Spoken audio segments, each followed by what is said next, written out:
Bonjour, bienvenue sur la chaîne de Nosferatu Guidance. Donc je vous retrouve pour les taroscopes du mois de décembre 2020 et c'est à votre tour, mes amis taureaux. Voilà, très jolie carte du taureau.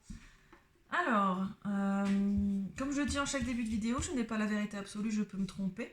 Si mon tirage ne résonne pas avec ce que vous êtes en train de vivre actuellement, c'est que je n'ai pas de message à vous faire parvenir et que probablement d'autres personnes en auront.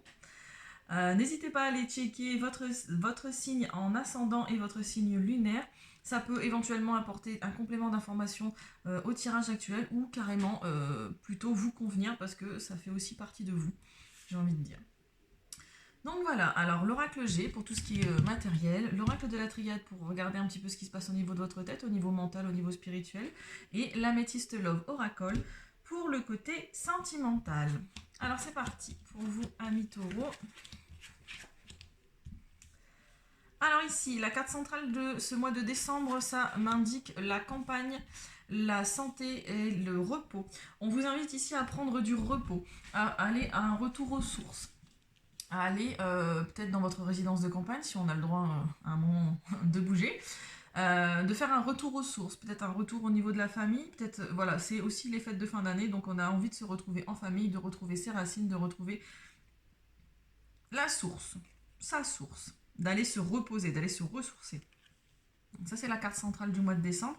J'ai ici potentiellement un abus de confiance qui a mené quelqu'un à une décision de justice. Donc il y a peut-être eu un abus de confiance, ou vous avez été victime d'un abus de confiance et du coup ça a mené un petit peu à soit l'impression d'être enfermé, l'impression d'être en prison, ou alors j'ai une décision de justice qui est en cours là actuellement vis-à-vis d'un abus de confiance. C'est peut-être même votre fille. J'ai une jeune femme ici de moins de 35 ans, de moins de 30 ans, moins de 30 ans, une fille, une petite fille, votre fille, votre soeur, votre petite soeur, qui est peut-être été victime ici d'un abus de confiance. Et là, on vous dit, ou alors une jeune amie, parce que j'ai la carte de la fidélité, j'ai la carte de l'amitié ici. Donc vous avez peut-être une amie qui a été victime d'un abus de confiance ici. Et il y a une décision qui est prise et on va retrouver un équilibre. Il y a un équilibre qui est retrouvé, il y a la joie sur ce mois de décembre qui arrive. J'ai le bonheur, j'ai la sérénité, j'ai la paix, j'ai quelque chose de plus équilibré et de plus calme qui arrive pour vous, amis taureaux, sur cette fin d'année. Ça peut aussi être un abus de confiance au niveau d'un commerce. Hein. La carte de la balance, ça signifie aussi tout ce qui est d'ordre commercial. Qu'est-ce que j'ai d'autre comme message pour vous? Vous avez peut-être pour certains la sensation d'être enfermé. La carte de la prison, d'être derrière des barreaux, l'impression d'être enfermé. Peut-être enfermé dans une amitié. L'impression d'être enfermé dans une amitié. Et vous allez retrouver un équilibre vis-à-vis de ça en allant vous ressourcer auprès des vôtres, en prenant du repos, en prenant du recul, en allant vous reposer. Un petit peu plus de sérénité et de bonheur qui arrive. Et malgré tout, j'ai quand même une jeune fille qui est victime d'un abus de confiance. Voilà. Ouais, attention, peut-être des quiproquos. Au niveau du mental, qu'est-ce qui se passe? Alors au niveau du mental, on voit que ça bouillonne, hein. Vous êtes un peu perdu, vous tournez en rond et ça c'est votre état d'esprit, j'ai envie de dire, sur ce début de mois. On voit pas le bout du tunnel, on voit pas la fin. Et pourtant, regardez, on finit quand même par le trouver. Vous êtes en pleine mutation, en pleine transformation sur cette fin d'année parce que vous entamez un voyage. Donc pour moi, c'est pas trop comme on est d'un point de vue spirituel et mental, j'ai tendance à prendre cette carte d'un point de vue voyage intérieur. On va à la découverte de son intériorité. Et j'ai une intervention ici qui est divine avec la carte de Delta. Soit vous allez à la découverte de votre clairvoyance, vous allez faire preuve de clairvoyance en allant au fond de vous-même, au fond des choses, ici sur ce mois. Et du coup, vous allez ouvrir les yeux sur quelque chose. Vous allez faire preuve de clairvoyance grâce à ce voyage intérieur que vous allez entamer. Avec la carte de la prière ici, on vous dit qu'il est temps de vous recueillir, qu'il est peut-être temps soit d'aller à la messe de Noël et de prier, soit d'aller à l'église, ou alors ça peut aussi m'indiquer, là moi ce que ça m'évoque en termes juste de symbolique, j'ai la carte de la triangulaire, hein, c'est-à-dire qu'on est sur un couple et il y a une personne autre, hein, on a une énergie tierce et potentiellement qui perturbe la relation, et c'est peut-être pour ça que vous êtes en train de... ça cogite, ça cogite, ça cogite, et vous allez faire preuve de clairvoyance, vous allez peut-être découvrir qu'il y a une personne autre. Et ça va vous plonger dans les épreuves, hein. Vous êtes en pleine mutation, certes, mais vous êtes en proie à des obstacles, à des retards, à des difficultés. Il y a des imprévus en fait qui arrivent à vous, des embûches. Il y a énormément de boulot qui vous attend sur cette fin d'année. Malgré le fait que ça reste un petit peu plus serein, vous allez quand même sur la fin sur quelque chose de plus serein, de mieux. Mais en attendant, vous allez quand même sur une traversée d'épreuves où vous êtes en train de les traverser là actuellement. Il y a eu du retard. Il y a eu du retard vis-à-vis de votre sagesse. Donc, vous allez faire preuve de sagesse sur cette fin d'année. Vous allez faire preuve d'honnêteté, de bonté, de bienveillance et de confiance. Parce que malgré tout, voilà, là j'ai la tentation, j'ai le rival en amour, j'ai la possibilité, le préjudice, la moralité douteuse. Donc voilà, ce que j'étais en train de vous dire là actuellement, c'est qu'il y a peut-être une troisième personne qui perturbe votre relation. Potentiellement.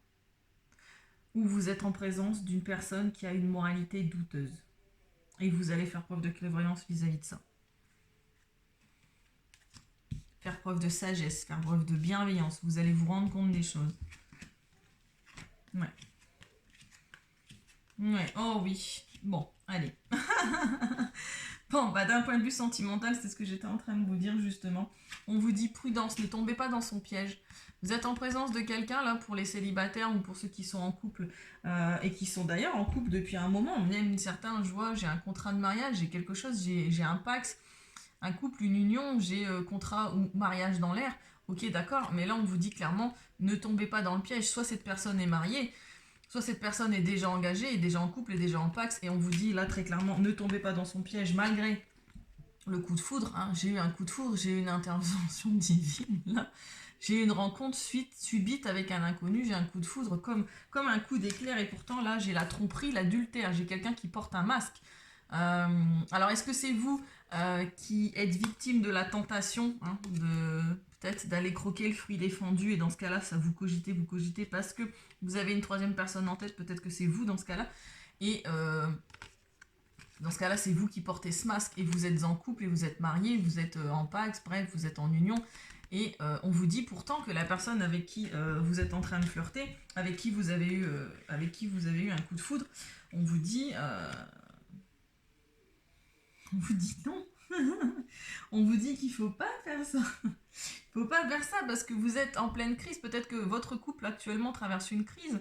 Ou alors même si vous êtes célibataire, vous êtes en plein burn-out. On vous dit là, il faut réagir, il faut se faire aider. Et il y a un choix à prendre, il y a une issue possible, mais il y a un choix, hein. Encore une fois, ça ressemble très fortement à cette carte-là, hein. Ça part dans tous les sens, il y a plein de possibilités, machin, et ça tourne en rond, ça tourne en rond, ça tourne, ça cogite. Et voilà, il faut prendre une décision avec son âme et conscience, en fait.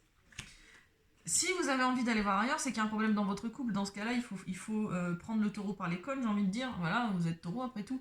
Regardez ce qui ne va pas et essayez de trouver une solution. S'il n'y a pas de solution possible, c'est qu'il faut mettre un terme à cette relation, point final. Ça ne sert à rien d'essayer de trouver un manque, d'essayer de combler un manque à l'extérieur, en fait. Si vous êtes célibataire, la personne pour qui vous avez eu un coup de foudre est peut-être en couple, et dans ce cas-là, c'est une personne adultérine et qui trompe cette personne, et on vous dit ne tombez pas dans ce piège, ne tombez pas dans ce piège. Et parce que pourtant j'ai une action, j'ai une élévation ici, parce que oui, il y a une élévation. Pourquoi? Parce que vous allez prendre conscience des choses, hein. Vous allez faire preuve de clairvoyance, vous allez peut-être découvrir ça, soit que votre conjointe a des envies d'aller voir ailleurs, ou vous trompe carrément, et dans ce cas-là vous allez vous réveiller, et dans ce cas-là vous allez vous révéler à vous. Soit vous êtes célibataire et pareil, vous devez en passer par là, vous devez faire un choix, vous devez, voilà, c'est faire preuve de clairvoyance et de sagesse et de bienveillance envers vous, de faire un choix en votre âme et conscience.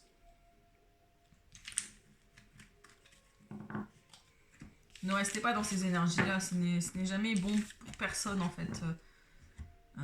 Soit de savoir qu'on est trompé, soit de sortir avec quelqu'un qui est déjà en couple, soit d'avoir soi-même envie d'aller voir ailleurs. C'est pas normal. C'est pas normal. Alors, le mot de la fin avec l'oracle Les chemins de l'éveil. Les chemins de l'éveil.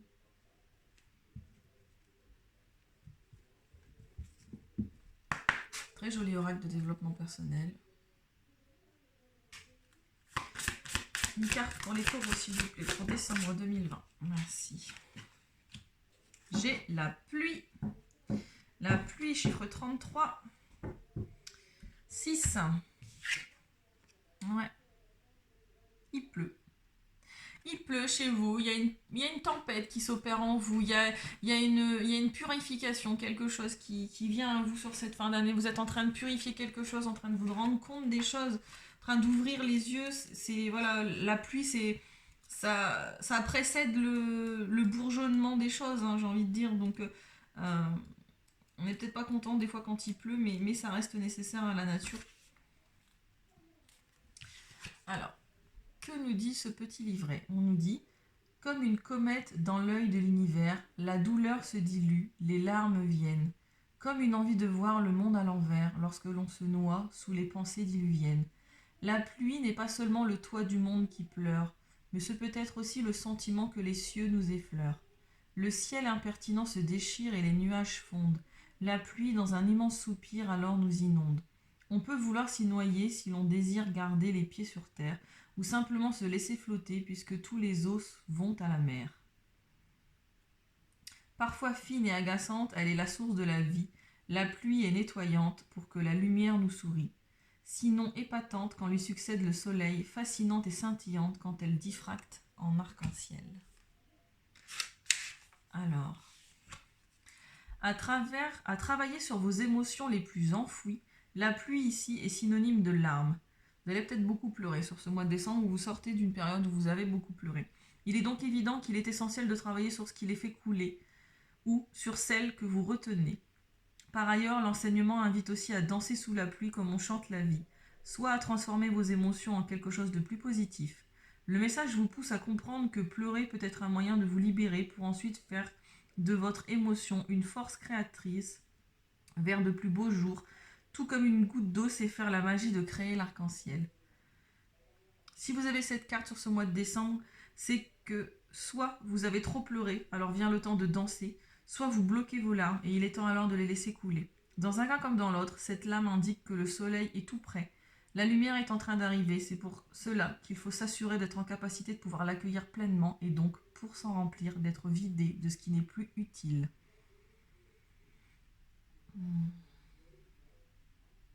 Voilà. Laissez aller. Laissez aller. Si vous avez beaucoup pleuré ces derniers temps, il est peut-être temps de comprendre pourquoi et de comprendre, d'apprendre sa leçon. Soit si vous vous retenez, il est temps de laisser partir, de laisser couler ses émotions pour accueillir la lumière qui arrive prochainement à vous. Voilà. Je vous souhaite une agréable fin d'année, amis taureaux. Je vous fais des bisous. N'hésitez pas à liker, à partager cette vidéo si elle vous a plu et pour ne rater aucune autre vidéo sur cette chaîne. Je vous fais des gros bisous et je vous dis à bientôt. Bye bye.